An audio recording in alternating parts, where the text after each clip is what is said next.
Welcome to CP classes. आज हम discuss करेंगे 22 जून 2025 के multiple choice questions from the newspapers जो कि आज में रिलीज़ हुआ है। तो बेसिकली आज के जो करंट अफेयर्स होने वाले हैं वो थोड़े से कंटेंट हेवी हैं, तो आपके लिए मैंने थोड़ा सा बेनिफिट यही रखा है कि क्विक पॉइंटर्स को खुद से मैंने यहाँ पे नोट डाउन कर दिया है ना, सेपरेट स्लाइड। ठीक है, तो आपके लिए भी आसान हो जाएगा नोट्स बनाने के लिए, इन केस अगर आपके पास कोई पेन एंड पेपर की अवेलेबिलिटी अभी नहीं है। तो पैटर्न हमारे पास यही रहता है कि आपके साथ हम करंट अफेयर्स को डिस्कस करते हैं, देन उसी से रिलेटेड हम क्वेश्चन पूछते हैं, देन आंसर डिस्कस करते हैं एंड लिंक को आप फॉलो करते हैं जब भी आपको डिटेल्ड आंसर्स की जरूरत होती है। राइट, तो सबसे पहले हम देख लेते हैं कि हमारा पहला करंट अफेयर क्या कह रहा है कि इंटरपोल की guidelines to DNA matching.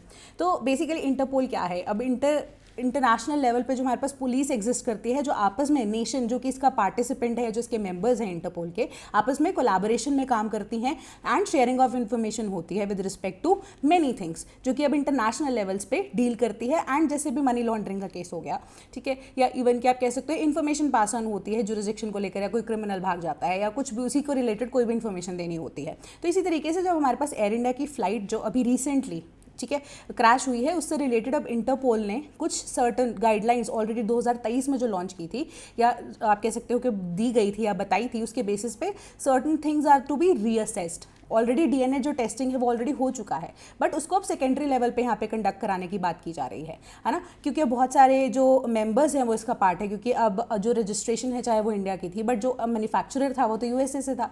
So with respect to that बहुत सारी चीज़ें इंटरनेशनल लेवल पर भी देखी जानी है। तो अब हम क्विक पॉइंटर्स यहाँ पर देख लेते हैं कि डिजास्टर विक्टिम आइडेंटिफिकेशन गाइडलाइंस जो साल 2023 के आइडेंटिफायर्स के बेसिस पे या गाइडलाइंस के बेसिस पे इंटरपोल ने यहाँ पर बताई हैं, उसके हिसाब से अब सर्टन 3 ऐसे एलिमेंट्स बताए हैं उन्होंने कि जो प्राइमरी आइडेंटिफायर्स की तरह काम करेंगे। One of them being fingerprints, के फिंगरप्रिंट्स अगर मिल रहे हैं तो उस हिसाब से आप आइडेंटिफाई कर सकते हैं। ठीक है, सो दूसरी चीज़ विक्टिम्स को एंड उनकी फैमिलीज को उन्हें हैंड ओवर कर सकते हैं। ओडोंटोलॉजी, अब टीथ की एग्जामिनेशन, डेंटल एग्जामिनेशन, बट वो एडल्ट के केस में क्वाइट पॉसिबल है ना, आफ्टर 7 ईयर्स से लेकर एडल्ट तक, क्योंकि वो हार्ड बोन की तरह यहाँ पे एक्ट करेगा, है ना। तो वहाँ से अब हमारे पास आइडेंटिफिकेशन डीएनए की आसान हो जाती है। तीसरा है हमारे पास डीएनए टेस्टिंग या डीएनए प्रोफाइलिंग जिसको हम बोलते हैं, जिसमें हमने एसटीआर मेथड को पढ़ा था, जिसमें हमने कहा था कि स्ट्रैंड्स को अब कोई भी आसपास वाले व्यक्ति अगर बॉडी को क्लेम करने आता है, ये कह रहा है कि हमारा व्यक्ति यहाँ पे इस प्लेन में जो है ट्रैवल कर रहे थे, हमें आइडेंटिफाई अगर कराना है तो डीएनए टेस्टिंग यहाँ पे कराई जा रही है एसटीआर मेथड के थ्रू। तो हमने स्ट्रैंड्स को यहाँ पर पैरेलली जो है अलाइन करने के बाद जो भी अब मैचिंग हो रही है 51% से ज़्यादा या 99.9 केसेस जो है परसेंटेज जो है वो मैच भी हो जाती है नेक्स्ट टू केन या इवन मोर जनरेशंस, तो एसटीआर मेथड से इजीली आइडेंटिफाई होती है ना। तो उसी को भी फॉलो किया जा सकता है। सेकंड इज सेकेंडरी आइडेंटिफायर, जिसमें टैटू, स्कार्स एंड ऑर्नामेंट्स होते हैं, बट ये अभी थोड़ा सा वेग आइडिया है, क्योंकि जो हमारे पास दुर्घटना हुई है वो रिलेटिवली बहुत ज़्यादा आप कह सकते हो कि जो आइडेंटिफिकेशन है डीएनए की उसको बहुत ज़्यादा मुश्किल कर देती है। तो यहाँ पर बॉडी जो है किस तरीके से मिलेगी, किस तरीके से नहीं, सो उसके हिसाब से टैटू, स्कार्स एंड ऑर्नामेंट्स जो हैं वो थोड़ा सा पुराना मेथड हो जाता है। तो अब क्या फॉलो किया जा रहा है? सेंटीमॉर्गन्स को यहाँ पे आइडेंटिफाई किया जाता है, जो कि यूनिट्स है जेनेटिक लिंकेज को जानने के लिए। अब कोई भी हार्ट बोन ले लिया या डीएनए को ले लिया तो उसके अंदर सेंटीमॉर्गन्स जितने ज़्यादा मिलेंगे, 1 है 1 से ज़्यादा हैं, जितने मल्टीपल सेंटीमॉर्गन्स जो हैं मिलेंगे उतने ज़्यादा जेनेटिकली जो व्यक्ति है एक दूसरे के साथ ज़्यादा लिंक्ड होगा। सो उससे आसान हो जाएगा यहाँ पे लिंकेजेस को ड्रॉ करना। चाइल्ड विक्टिम्स के केस में यहाँ पे प्रॉब्लम आ रही है, क्योंकि फिंगरप्रिंट्स अगर नहीं मिल पा रहे हैं, क्योंकि ऐसे व्यक्ति या ऐसे बच्चे भी थे जो 7 साल से कम है, जो 2 साल से कम भी ट्रैवल कर रहे थे, है ना। तो उनके केस में यहाँ पे प्रॉब्लम यही आ रही है कि डीएनए को आइडेंटिफाई कैसे किया जाए। तो मोलर्स एक्सट्रैक्ट करने की बात की जा रही है इन केस अगर वो बच्चा जो है 6 से 7 साल के बीच में है। So various other methods are being adopted, but child victims को आइडेंटिफाई करने में यहाँ पर दिक्कत देखने को ज़्यादा मिल रही है। तो उसके अकॉर्डिंगली जो गाइडलाइंस आती रहेंगी वैसे ही काम किया जाएगा। तो विद रिस्पेक्ट टू इंटरपोल, मेरा सवाल अब आपको यहाँ पे ये है, ये तो है ही है, इसके अलावा कि इंटरपोल कौन से साल में यहाँ पे इस्टेब्लिश की गई थी, इसका हेडक्वार्टर्स कहाँ है, क्योंकि हम पहले भी इंटरपोल के बारे में बात कर चुके हैं। तो आप कितना फॉलो कर रहे हैं चीज़ों को उसको मुझे बताना। अगर आप फॉलो नहीं कर रहे हैं तो अब नेट पर तो ऑब्वियसली सर्च करके यहाँ पे आंसर तो बता ही सकते हैं। तो how many pairs are correct? Orange notice unidentified bodies, purple notice imminent threat, black notice modus operandi. How many pairs are correctly matched? तो इसका करेक्ट आंसर है option number D, none of them are correctly match. तो there are certain types of notice जिसके through जो information है उसका exchange होता है, ठीक है। तो रेड नोटिस अगर आता है तो location of arrest of person जो वारंटेड है, जिसकी प्रोसिक्यूशन की जा सके to serve a sentence. Yellow notice की बात करें, locate missing person. Blue notice additional information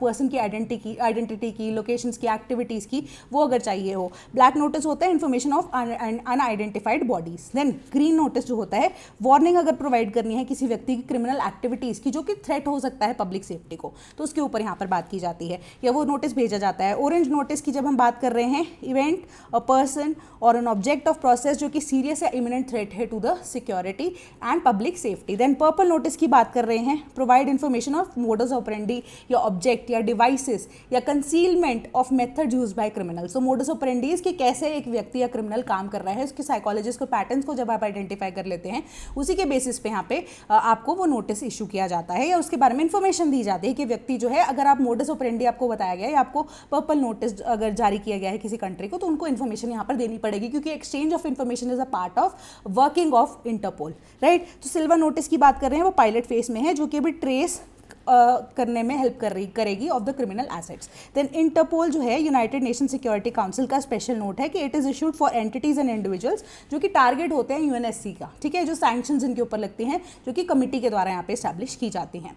then next हमारे पास है कि salary concern running through female employment. तो यहाँ पर ना हमारे पास बेसिक सा जो चीज़ है निकल के आती है, that is with respect to LFPR, that is labour force participation rate. यहाँ पे हम विमेन के रिगार्डिंग बात करेंगे, ठीक है, कि विमेन के रिगार्डिंग जो इन्फॉर्मेशन यहाँ पर मिलकर आ रही है LFPR के थ्रू। पहले LFPR होता क्या है कि वो विमेन, यहाँ पर विमेन के रिगार्डिंग है वो व्यक्ति ओवरऑल अगर हम देखते हैं कि जो कि अब एम्प्लॉयमेंट का पार्ट बनना चाहता है, एक्टिवली सीख कर रहा है या ऑलरेडी एम्प्लॉयमेंट में है, एंड वो किस तरह की एम्प्लॉयमेंट में यहाँ पे काम कर रहा है, उस प्रोपोर्शन को जब आप आइडेंटिफाई करते हैं तो LFPR में हम जनरली विमेन या विमेन के केस में भी देखें तो 15 ईयर्स से ज़्यादा के व्यक्तियों को यहाँ पर जो है कंसिडर करते हैं कि वो LFPR का पार्ट बनेंगे, ठीक है।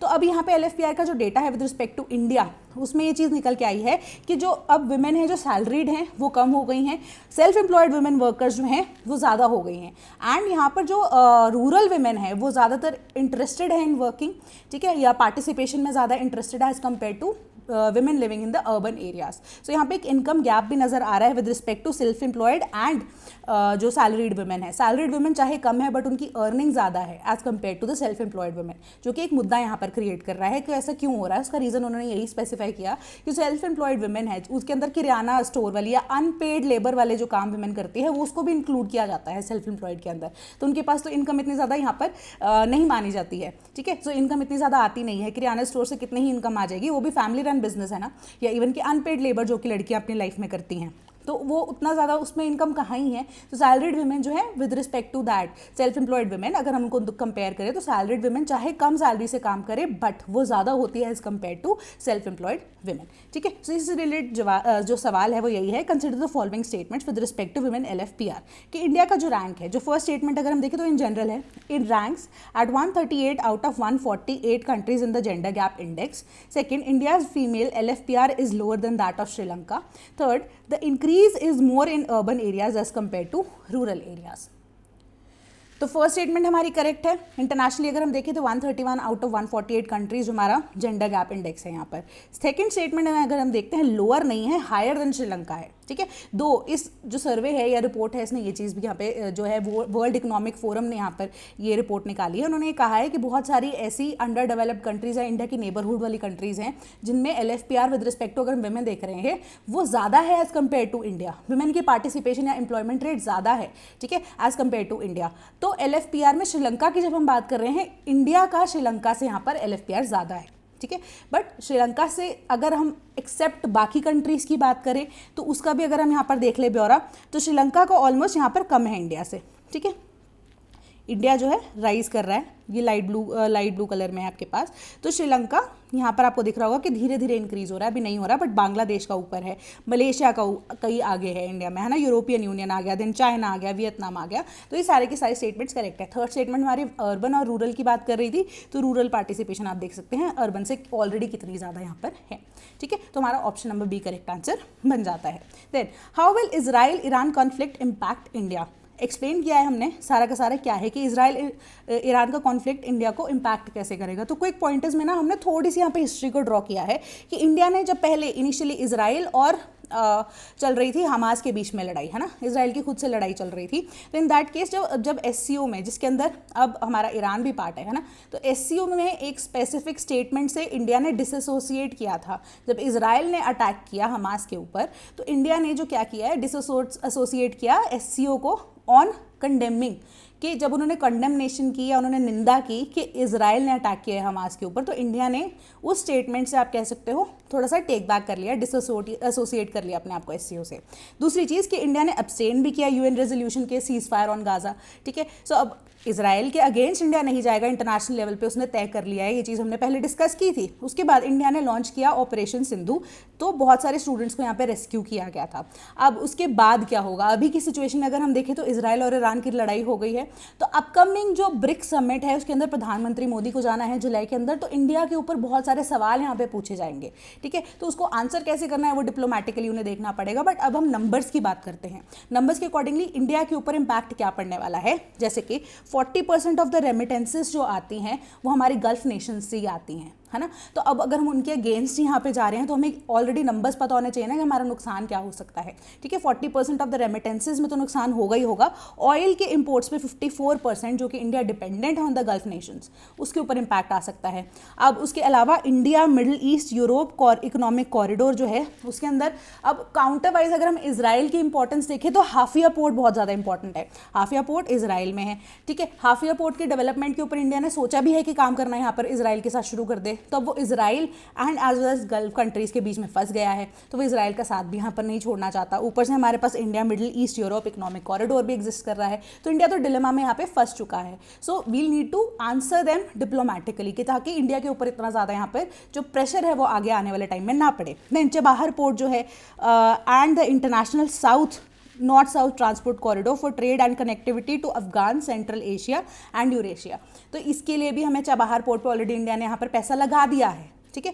सो चबाहर पोर्ट का थोड़ा सा तो यहाँ पे इंपॉर्टेंस रहेगा, इफ़ नॉट मोर चबाहर का थोड़ा तो इम्पैक्ट यहाँ पर पड़ेगा, क्योंकि कॉरिडोर कंप्लीट करने के लिए अब एक पोर्ट के ऊपर आप पैसा लगा चुके हो, दूसरे पोर्ट के ऊपर या दूसरी डेवलपमेंट के ऊपर अगर आप पैसा कंप्लीट नहीं कर पा रहे तो पहले वाले पे भी वो फेल हो जाएगा, है ना। तो इंप्लीमेंटेशन प्लान की यहाँ पे इंपॉर्टेंट होनी चाहिए इंडिया के लिए, कैसे काम करना है वो डिप्लोमेटिकली डिसाइड किया जाएगा। सवाल ये है कि SCO is a permanent intergovernmental international organisation. Second, Republic of Kazakhstan and Republic of Tajikistan are one of the founding members of the SCO.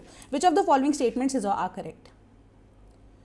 तो इसका करेक्ट आंसर है कि C, both of them are correct. Shanghai cooperation organisation, जो कि Shanghai 5 माना जाता था initially, कि परमानेंट इंटरगवर्नमेंटल इंटरनेशनल ऑर्गेनाइजेशन है, जो जून 15, 2001 में इस्टेब्लिश किया गया था। अब कौन सी कंट्रीज थी? कजाकिस्तान थी, China, Kyrgyz Republic, Russian Federation, Tajikistan and Uzbekistan, right. So इसका डिटेल्ड अगर आप जानना चाहते हैं चीज़ें कि एससीओ एक्चुअली में क्या है, तो आप लिंक को फॉलो कर सकते हैं, उसके अकॉर्डिंगली वहाँ पे एडिशनल इन्फॉर्मेशन आपको दी गई है। अभी हम सिर्फ सवाल यहाँ पे डिस्कस करेंगे। नेक्स्ट हमारे पास क्या है कि Iran Israel war, India ramps up oil imports from Russia और यूएसए इन जून। सो ये चीज़ हमने देखी थी, ऑल्टरनेटिव्स डिस्कस करने की बात की थी। तो इंडिया को पता है कि स्ट्रेट ऑफ जो हॉर्मूज है वहाँ से यहाँ पर पास होके जाना बहुत ज़्यादा मुश्किल है ना। दो इसराइल ने बोली थी, ईरान ने ये चीज़ बोली कि हॉर्मूज का जो स्ट्रेट है हम उसे बंद करेंगे, ठीक है, बट बंद नहीं कर सकते। उसके पीछे का रीज़न जो है वो भी हम डिस्कवर करेंगे अब क्या है ना। तो यहाँ पर ईरान की भी थोड़ी बहुत वीकनेस नज़र आ रही है कि इंडिया जो ट्रेडिशनली ऑयल सोर्स करता था मिडिल ईस्ट से,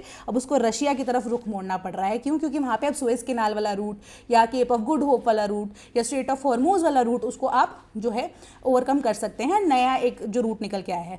बट अगर हम देख रहे हैं कि यूक्रेन के साथ जब से रशिया की वॉर शुरू हुई उसके बाद से लेकर रशिया को अब पूरे वर्ल्ड में थू तो हो ही गई थी, तो अब स्विफ्ट सिस्टम से भी हटाया गया, उसके बाद सैंक्शंस भी लगाई गई रशिया के ऊपर, तो तेल भी कोई कंट्री नहीं ले रही थी। बट इंडिया ने वहाँ पर जो है वो रशिया की हेल्प की, क्योंकि अब रशिया जो है बाकी सारे कंट्रीज से कम रेट में ऑयल प्रोवाइड कर रहा था, है ना। तो अब रशिया के साथ हमारी डेवलपमेंट उस तरीके से तब से चल रही है, और अभी के केस में भी अगर हम देखें तो रशिया हमारे लिए हेल्प हो सकता है। अब जो सबसे इंपॉर्टेंट चीज वीकनेस है that is खर्ग island of Iran, ठीक है। खर्ग आइलैंड जो कि अब एक तरह से मेन लैंड से थोड़ा सा डिटैच्ड है, वहां से मेजर ऑयल की सप्लाई होती है टू चाइना फ्रॉम ईरान, ठीक है। सो एक तरह से ये खुद से आप कह सकते हो चाइना जो है ईरान का लार्जेस्ट ऑयल सप्लायर है, एंड खर्ग आइलैंड से इसे ले जाया जाता है। तो अब आप ये देखिए कि जो छोटा सा हमारे पास स्ट्रेट ऑफ हॉर्मूज है, ये जो स्ट्रेच है, अगर आप वहाँ से बाकी नेशंस के शिप्स पास करने नहीं देंगे तो हाउ आर द चांसेस या व्हाट आर द ऑड्स कि बाकी सारे नेशंस आपको अलाउ करेंगे आपको खुद का वहाँ से एक्सपोर्ट करना, ठीक है। सो ये बात सोचने वाली है, इसके ऊपर जियोपॉलिटिकली कैसे डेवलपमेंट्स होती हैं वो देखना ज़रूरी है अभी, ठीक है। तो ईरान के लिए भी इंपॉर्टेंट है स्ट्रेट ऑफ हॉर्मूज, तो बंद तो नहीं होगा वो, ठीक है। तो मिलिट्री सैंक्शंस या आप कह सकते हो सैंक्शंस भी क्या, मिलिट्री एक्शन उसकी वजह से हो सकता है, ठीक है। सो इसके ऊपर इंपॉर्टेंस या डेवलपमेंट आप खुद से भी पढ़ना या कर सकते हैं, रिसेंटली कुछ भी अगर आता भी है वो मैं आपके साथ डिस्कस करूंगी। देन सवाल ये है कि India is the world's second highest importer of crude oil, second कि 20% of the world's oil trade is carried out from the Strait of Hormuz. कौन सी स्टेटमेंट जो है वो करेक्ट है? तो इसका करेक्ट आंसर है ऑप्शन नंबर बी कि only second statement is correct. India जो है वो थर्ड लार्जेस्ट या थर्ड हाईएस्ट इंपोर्टर है ऑफ क्रूड ऑयल, ठीक है। सो इसको यहाँ पर कैरी आउट करना। अब जब हम बात करते हैं तो 1/5 of the world's oil trade, जिसमें स्पेसिफिकली अगर हम एलपीजी की भी बात करते हैं वो भी यहाँ पर इंक्लूड होता है कि यहाँ पे ट्रेड यहाँ लेकर चल जाता है, या 20% जो है ट्रेड कैरी आउट होता है स्ट्रेट ऑफ हॉर्मूज से, ठीक है। सो नेक्स्ट हमारे पास आंसर इसका बी है कि US strikes on Iran, what we know about nuclear sites that we hit. Nuclear sites क्या है, इनके जो डेवलपमेंट्स मेजर मैं आपको बता देती हूँ कि कौन सी साइट्स यूएसए ने हिट की, वो भी देखते हैं मैप के थ्रू, ठीक है। एंड क्या क्या है, कौन सी न्यूक्लियर साइट यहाँ पर है। नतांज, फोर्डो एंड इस्फाहान, इनके ऊपर यूएसए ने अटैक किया, ठीक है। अब यूएसए ने भी एयर स्ट्राइक्स को कैरी आउट किया ईरान के अंदर। नतांज की बात कर रहे हैं, सबसे पहले इजराइल ने हिट किया था इसके ऊपर, जो कि 220 किलोमीटर है साउथ ईस्ट ऑफ तेहरान। क्या है, न्यूक्लियर एनरिचमेंट के लिए, है ना। एनरिचमेंट में क्या कि कितना ज़्यादा प्योर आप कर रहे हो अब यूरेनियम को, ताकि उसको यूज़ किया जा सके। तो 60% था आइडियली जो हमारे पास नंबर आया था, बट एनरिचमेंट के लिए और ज़्यादा इन्होंने शुरू कर दिया था प्रोसेस, है ना, चुपके चुपके से। Second is Fordow, 100 kilometre south west of Tehran, जो कि एक बंकर बस्टर बॉम्ब के थ्रू ही डिस्ट्रॉय किया जा सकता है। क्यों? क्योंकि ये अंडर द कह सकते हो लैंड इसको डेवलप किया गया है। इसके ऊपर तभी आप कह सकते हो कि यूएसए ने अटैक किया है। क्यों? क्योंकि जो बंकर बस्टर बॉम्ब्स है, जिसमें GBU-57AB massive ordnance penetrator bomb इसको बोला जाता है, वो यूएसए के पास ही टेक्नोलॉजी है। उन्होंने इसको यूज़ किया है एंड डिस्ट्रॉय किया है। मेजरली ये भी एक एनरिचमेंट फैसिलिटी ही है, just like Natanz, but not इतनी बड़ी एज कम्पेयर टू नतांज, ठीक है। सो यहाँ पर आप बेसिकली देख सकते हो कि न्यूक्लियर एनरिचमेंट भी होती है। इस्फाहान जो है 350 kilometre south east of Tehran है, बट यहाँ पे मेजरली जो है इन्होंने जितने भी साइंटिस्ट हैं, स्पेशली चाइना के साइंटिस्ट हैं, वो यहीं पे आप कह सकते हो कि उनको रहने की जगह दी गई है यहाँ पे। देन बुशहर की बात करते हैं, जो कि अब इलेक्ट्रिसिटी प्रोवाइड करने के लिए फर्स्ट सिविल यूज़ के लिए जो एशिया के अंदर हम देखते हैं कि न्यूक्लियर फैसिलिटी जिसको डेवलप किया गया था 750 किलोमीटर साउथ ऑफ तेहरान। अब यूरेनियम जो है, इसके अंदर एनरिचमेंट कुछ नहीं होती, जो यूरेनियम है वो रशिया से सप्लाई होकर आता है, ताकि अब डर था ना, अगर हम देखें बुशहर का, कि हमने पहले डिस्कस किया था कि डर था अगर इसको उड़ा दिया तो पूरी इलेक्ट्रिसिटी चली जाएगी, बट यूरेनियम यहाँ पर जो सप्लाई होता है वो रशिया के द्वारा होता है, तो एनरिचमेंट प्रोसेस नहीं है, तो यहाँ पर जो बॉम्ब्स हैं वो नहीं बन सकते। देन अराक, जो कि एक हैवी वाटर रिएक्टर है, मैंने कहा था वाटर को इसमें मॉडरेटर की तरह यूज़ किया जाता है, दो डुअल नेचर है इसकी, है ना, कूलेंट की तरह, मॉडरेटर की तरह। 250 kilometre south west of Tehran है ये। तो ये थोड़ा छुपा के बनाया गया था, बट ये भी रिवील हो गया है ना। तो इसी से रिलेटेड हमने देखा था कि बाय प्रोडक्ट जो है, क्योंकि न्यूक्लियर एनरिचमेंट यहाँ पे भी हो रही है, तो बाय प्रोडक्ट जो यहाँ पर निकल के आता है दैट इज़ प्लूटोनियम, जो कि अब वेपन्स बनाने के लिए, जिसमें न्यूक्लियर वेपन्स की बात कर रहे हैं, वो इंपॉर्टेंट रहता है। सो इससे जुड़ा सवाल यही है कि how many pairs are correctly match. Natanz plutonium by product, Bushehr nuclear enrichment, Arak monitored by IAEA, how many pairs are correctly matched. तो अभी जस्ट मैंने बताया, तो आपको इसका आंसर पता होना चाहिए। तो इसका करेक्ट आंसर है option number D, none of them are correctly match. के नतांज जो है न्यूक्लियर एनरिचमेंट के लिए है, बुशहर मॉनिटर्ड बाय IAEA है, अराक जो है प्लूटोनियम उसका बाय प्रोडक्ट आता है। तो फोर्डो, नतांज एंड इस्फाहान, इसके ऊपर आप कह सकते हो यूएसए ने अटैक किया। अराक एंड बुशहर जो है, या इवन कि तेहरान यहाँ पे कहीं एग्जिस्ट करता है, बट अब बोनाब भी है और तेहरान में भी इनकी फैसिलिटीज़ अवेलेबल हैं, बट मेजर जो है ऑलरेडी ये 4-5 है जो न्यूज़ में ऑलरेडी आ चुके हैं, ठीक है। सो नेक्स्ट अब हमारा है कि NPT for the sake of peace, the cost of war, कि NPT की डेवलपमेंट कैसे हुई विद रिस्पेक्ट टू ईरान, कि ईरान की जो फर्दर स्टेजेस है डेवलपमेंट के न्यूक्लियर यहाँ पर प्रोलिफरेशन ट्रीटी को लेकर, वो यहाँ पर आपको बताया गया है कि ये थोड़ा सा कंटेंट हैवी यहाँ पर चीज़ें हैं जो मैं आपको बताने वाली हूँ, तो आप उसको फॉलो करना। दैट इज़ कि UN जब प्रपोज किया था नॉन प्रोलिफरेशन ट्रीटी 1968 के अंदर, तो अब one of the founding members की तरह आप मान सकते हो कि ईरान सामने आया था, तो ईरान की पिक्चर बहुत ज़्यादा क्लियर थी। जो 1968 की एनपीटी थी, 1970 में फाइनली इसको रेटिफाई कर दिया गया था, है ना। सो अब तब तक वो ईरान की इमेज बहुत अच्छी थी। उसके बाद क्या होता है, 1979 में इस्लामिक रेवोल्यूशन आता है ईरान के अंदर, तो वहाँ पे उनके जो शाह हैं उनको ओवरथ्रो करके अब हमारे पास जो करंट हमारे शाह हैं, है ना, नॉट इवन शाह, के इस्लामिज्म जो है उसका रिवाइवल होता है, ठीक है। सो रिवाइवल होने के बाद क्या हो रहा है कि 1979 से लेके 2002 तक एक एम्बिग्विटी रहती है ईरान के अंदर कि कुछ नहीं पता क्या हो रहा है। पहले तक तो हमें पता था कि 1979 से पहले कि क्या क्या चीज़ें हमारे पास यहाँ पर ईरान के अंदर हैं, कि वो नॉन प्रोलिफरेशन ट्रीटी के ऑलरेडी आइडियाज़ को फॉलो कर रहा है, जितना भी उनको ऑब्लिगेशन है वो मेंटेन की जा रही है। एक एम्बिग्विटी की स्टेट आती है 2002 तक। तो ये एम्बिग्विटी जो है ना वो नेशनल काउंसिल ऑफ रेजिस्टेंस के थ्रू क्लियर हो जाती है, जहाँ पे पहली बार ये चीज़ रिवील होती है कि ईरान इंटरनली यहाँ पर क्या कर रहा है, नतान्स और अराक जैसे न्यूक्लियर वेपन्स उनको डेवलप कर रहा है, ठीक है। इनमें मेजर हाथ किस चीज़ का रहा, जो ईरान और इराक की वॉर थी।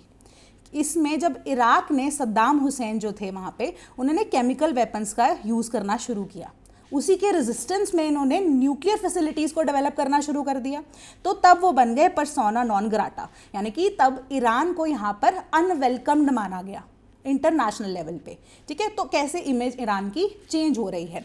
तो देन उसके बाद क्या होता है कि इंटरनेशनल एटॉमिक एनर्जी एजेंसी 2005 में बोलती है कि इनके ऊपर इंस्पेक्शन की जाए टाइम एंड अगेन। इंस्पेक्शन में ये चीज़ पाई जाती है कि ये प्रॉपर जो एनपीटी के ऑब्लिगेशंस हैं उनको फुलफिल नहीं कर रहे हैं। बट अब दिक्कत आती है कि in the year 2003 already additionally protocol Iran sign कर चुका था with France, Germany and UK.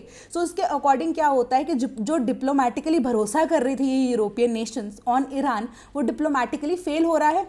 International level पे इनको फेलियर देखने को मिल रहा है कि आपने देखा क्या उनके साथ एग्रीमेंट करने से पहले, तो आप कैसे आंख बंद करके भरोसा कर रहे हैं। तो 2005 के अंदर अब क्या होता है, ये चीज़ डिसाइड हो जाती है। तो ये प्रोटोकॉल को finally in the year of 2006 Iran खुद बोल रहा है कि मैं फॉलो नहीं करूँगा। तो इस प्रोटोकॉल के तहत ना यही था कि एडिशनल जो है वो चार्जेस भी क्या, एडिशनली मॉनिटरिंग जो है वो बढ़ गई थी ईरान के ऊपर। इसकी वजह से 2005 के अंदर ये चीज़ रिवील हो पाई एंड 2006 में ईरान ने खुद से बोल दिया प्रोटोकॉल को मैं तो फॉलो नहीं करने वाला। तो अब क्या होता है कि 2006 से लेकर 2014 तक सैंक्शंस लगती हैं ईरान के ऊपर, मल्टीपल सैंक्शंस जो कि अब उनकी इकोनॉमी को ड्रेन भी कर रही हैं। देन 2006 से के बाद 14 में जब है, अब वहाँ पे सरकार चेंज होती है, प्रेसिडेंट चेंज होते हैं, तो 2013 में फाइनली डिप्लोमेटिक टॉक सामने आती हैं और उसका एंड रिजल्ट क्या होता है, joint comprehensive plan of action, ठीक है, जो कि एग्रीमेंट होता है P5+1 ग्रुप। अब मैं एग्जैक्ट यहाँ पे नहीं बताऊंगी क्योंकि इससे जुड़ा सवाल है। 2015 के अंदर आप लगा लीजिए कि P5+1 का एक ग्रुप बनता है। ये 6 कंट्रीज़ हैं मिलकर ईरान के साथ यहाँ पर एक एग्रीमेंट को साइन करते हैं जिसको हम JCPOA, जिसको joint comprehensive plan of action बोलते हैं। 2015 में इसको साइन किया जाता है। दोबारा से ट्रस्ट बिल्डिंग वाला प्रोसेस शुरू होता है। 2018 में फाइनली USA P5+1 का पार्ट था, तो USA की गवर्नमेंट चेंज होती है 2018 के अंदर, ट्रंप आते हैं, वो बोलते हैं कि मैं तो नहीं इसका ये एग्रीमेंट का पार्ट बन रहा, अब मैं तो सैंक्शंस लगाऊंगा ईरान के ऊपर, ठीक है। सो उसके बाद 2022 के अंदर हम ये चीज़ देख रहे हैं कि ईरान का कवर ब्लो हो जाता है। सो एज अ रिजल्ट अब फाइनली हमारे पास ये सिचुएशन आ रही है कि ईरान एंड देन इजराइल के साथ आपस में वॉर चल रही है। टाइम एंड अगेन हम देख रहे हैं कि ऑब्लिगेशंस भी वो फुलफिल नहीं कर रहे हैं। तो which of the following countries was not a part of the P5+1 group? Russia, China, India, Germany. तो इसका करेक्ट आंसर है option number C, that is India. तो P5+1 ग्रुप में हमारे पास परमानेंट मेंबर्स 5 जो यूनाइटेड नेशन सिक्योरिटी काउंसिल के हैं plus एक दैट इज जर्मनी, जो ये 6 कंट्रीज़ हैं उस टाइम पे मानी जा रही थी वर्ल्ड पावर्स है, रही हैं या रह चुकी हैं या अभी भी हैं। इन सब 6 कंट्रीज़ को इन्वॉल्व करके ये जो ट्रीटमेंट है, ट्रीटमेंट कह रही हूँ, ये एग्रीमेंट जो है इसे पास किया गया था। इंडिया इसका पार्ट यहाँ पर नहीं था, ठीक है। सो अब 2015 में से साइन किया गया था। इसको हम ईरान न्यूक्लियर डील के नाम से भी जानते हैं। देन हमारे पास है कि air bubbles trapped in ice can store messages in cold places. So इससे जुड़ी यहाँ पर यही स्टोरी निकल के आ रही है कि जो मैसेजेस हैं वो फ्रीज करके air bubbles into the ice जो है आप कैसे कर सकते हो या कैसे किया जाता है। क्या हमने देखा होगा कि जब भी स्नोफॉल होती है ना तो लेयर्स में डिपॉजिट होती है वो स्नोफॉल, तो उसके बीच में ना एयर बबल्स या गैप्स रह जाते हैं। तो इन्हीं गैप्स और एयर बबल्स के बेसिस पे जो कलर है आइस का वो भी चेंज होता रहता है। स्नो जो कि आइस में बदल जाती है अगर डिपॉजिट होती है, उनका कलर चेंज होना शुरू हो जाता है। तो इसी कलर चेंजिंग पैटर्न में ना आप मैसेज मैसेजेस को मॉर्स कोड की तरह या बाइनरी कोड की तरह स्टोर कर सकते हो। एंड ये यूजफुल कहाँ पे होगा, आर्कटिक, मून और मार्स जैसे एरियाज में, या जहाँ पे आप पेन, पेपर या इवन की कैलीग्राफी किसी तरह की नहीं कर सकते, केव्स नहीं बना, केव्स के अंदर केव पेंटिंग नहीं कर सकते, ठीक है। सो इसी के रिगार्डिंग अब मॉर्स कोड की तरह या बाइनरी कोड की तरह से हम स्टोर करके रख सकते हैं। तो जितने भी ये 3 एरियाज हैं ना, मार्स, आर्कटिक एंड मून, इनको रीजन वाइज यहाँ पे डिवाइड कर दिया गया कि जो बबल की शेप है या तो वो एग शेप हो या नीडल शेप्ड हो, ठीक है। डिपेंडिंग अपॉन द कोल्डनेस वहाँ पे egg shape and needle shaped हमारे पास जो बबल्स हैं उनको बनाए जाने की, क्योंकि ब्लैब्स में बन के ये मैसेज स्टोर होगा ना, तो इसी तरीके से उनको बनाया जाएगा। तो मल्टीपल लेयर्स को एक सिंगल आइस स्लाइस के ऊपर अलग अलग टेम्परेचर्स पे, अलग अलग टेम्परेचर ड्यूरेशंस पे फ्रीज किया गया, जस्ट कि वो बबल्स उस तरीके से बन पाए। एंड 7 स्टेप प्रोसेस जो है वो इस्टेब्लिश किया गया या बनाया गया, जिसके बेसिस पे मैसेजेस को डिलीवर किया जा सकता है। तो उसको हम बोलते हैं लाइट एंड डार्क बैंड्स, ठीक है। तो लाइट एंड डार्क बैंड्स में आप देखेंगे कि एयर किस तरीके से बबल की फॉर्मेशन हो रही है। तो अब लाइट बैंड्स तब फॉर्म होते हैं जब ज़्यादा प्रेसिपिटेशन यानी कि ज़्यादा स्नोफॉल हो रही है और कम डस्ट उड़ रही है, कम डिग्रेडेशन हो रही है, ठीक है। सो तब डार्क बैंड्स कब बनते हैं हमारे पास, जब हमारे पास या तो विंटर्स हो, क्योंकि जब आइस मेल्ट हो रही है तो डस्ट के साथ ही वो आइस या वाटर मेल्ट हो जाता है वापस से रीफ्रीज होने से पहले, या फिर आप कह सकते हो प्रेसिपिटेशन जब कम होती है। सो इससे जुड़ा सवाल यही है कि dark bands often indicate periods of higher sediment, light bands represent periods of increase snowfall. तो which of the following statements are correct?